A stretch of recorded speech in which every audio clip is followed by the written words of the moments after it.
Hello, I am higher vibrations, and so are you. One phase of the awakening period is a period of shedding of relationships. And this is such a good thing. Just like all of the phases of the awakening, and just like other phases of the awakening, it can seem scary. It can seem like something that needs to be put back and fixed. I mean, we're taught that, right? You burn a bridge, or a bridge has been burned in some way, and as a responsible, loving person, you try to repair that by making sacrifices and basically doing what the other person wants you to do. And that's not what needs to happen here. Those people, however beautiful they may be, and however much they have meant to you in your life, there's a time that you become very aware that their presence is no longer serving you, nor is yours serving them at that moment.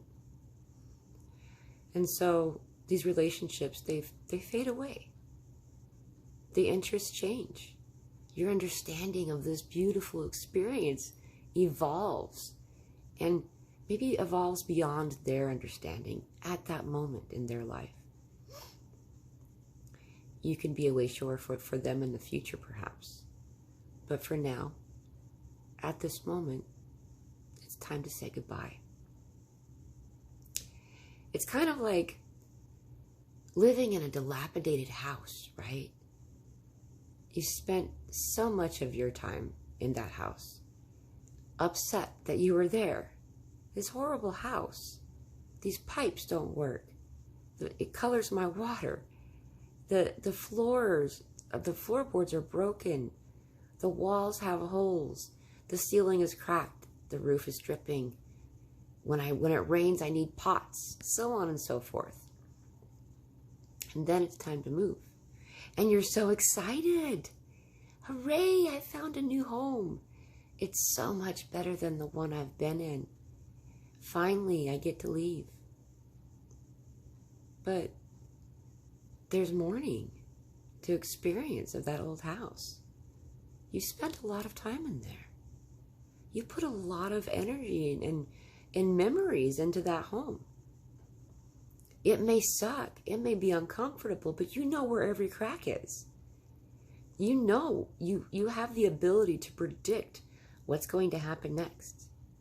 That floorboard, that was broken by my sister when she jumped up and down too much when I gave her her favorite present on her birthday. That hole in the wall, well, that was my brother when he lost that video game to me when we were playing with the Xbox. And so on and so forth. It's okay to feel mournful and even sad as you say goodbye to that old house. Because that was your home for a long time, and that was all you knew. However, there's also celebration in that morning, because the new home is so much better. It's so much better.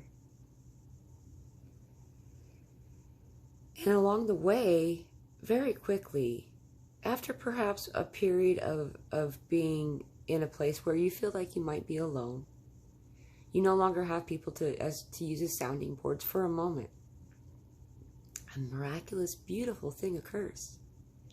These people, your soul family, the people that you came here with from before you were born, start to show up in your life. And they have the same understandings as you, and they share the same knowledge as you, and the inner knowing that you do, and the things that maybe you don't even tell anyone about. They talk about it openly. And you finally get to explore these parts of you that you've tried to groom or posture away in order to fit in. You don't have to anymore. You can be you. And they just show up. They do. They will. Just keep doing the work. We are the truth liberators. That is our goal. That is our mission. At least I know that's mine. Truth liberator. I've been hearing that a lot lately. And you know, some of the truths feel really overwhelming. They're so big. And there's so much sediment and weeds covering them. Maybe there's even whole buildings that have been built on top of them to conceal them. How? How do you reveal that truth? How do you liberate that truth? One brick at a time, I suppose. But we didn't come here alone.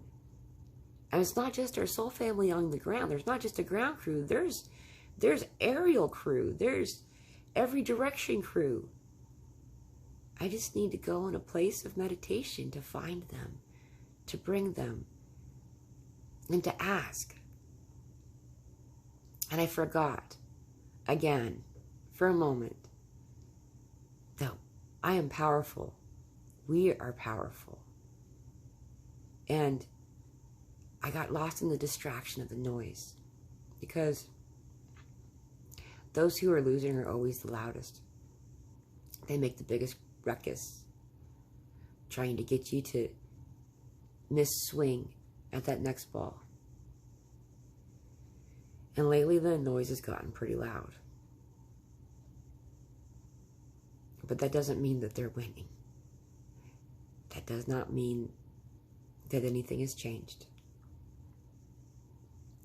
And then yesterday, after a lot of occurrences, one at a time, back to back, and I had gotten lost for a moment, again, which I will again too.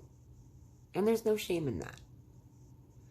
I'm okay with that, as long as I make my way back.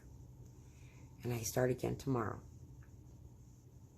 But I got kind of lost for a minute, and then a YouTube channel that I follow posted this beautiful message. Her name is Yolanda Marie. She's awesome. She does channelings, and it's just every message, it seems like it's meant directly, specifically for me, right? She's one of those kind of message bringers. And the Encore Message is, I need to quote it because I don't want to say it wrong, but she said, it's from the Arcturians, there is nothing on this planet outside the scope of your intervention. What? Right. There's nothing on this planet outside the scope of your intervention. We came here armed. We came here prepared. We came here knowledgeable. We came here knowing. The only difficulty is we came here through the great forgetting, or the veil, or whatever it is that you want to call it. And now, we may not remember what those things are that we have available to us. But we know where the problems are. We always have. You've always seen them. You've always noticed the flaws in this world. And you've also come up with various solutions for those problems.